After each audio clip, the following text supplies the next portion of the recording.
የእስራኤል ፕሬዝዳንት አዲስ አበባ ገቡ። የእስራኤል ፕሬዝዳንት አይዛክ ሄርዞግ ለይፋዊ የሥራ ጉብኝት አዲስ አበባ ገብተዋል።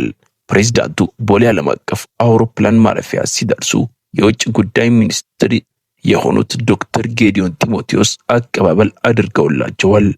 ፕሬዝዳንቱ በቆይታቸው በተለያዩ የሁለትዮሽ ቀጠናዊ ጉዳዮች ላይ ይመክራሉ ተብሎ ይጠበቃል።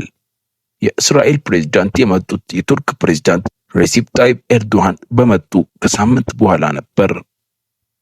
ኤርዶዋን አዲስ አበባ በነበሩበት ጊዜ እስራኤል ለሶማሊላንድ የሰጠችው የሀገርነት ዕውቅና ለሶማሊላንድም ሆነ ለአፍሪካ ቀንድ እንደማይጠቅም ተናግረው ነበር የሄዱት።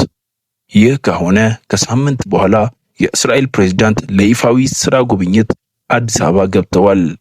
እናንተስ በዚህ ሐሳብ ላይ ምን አስተያየት አላችሁ? በኮሜንት ስር ያጋሩን። ለዚህ ቻናል አዲስ የሆናችሁ ሰብስክራይብ፣ ላይክ በማድረግ የዚህ ቻናል ቤተሰብ ይሁኑ።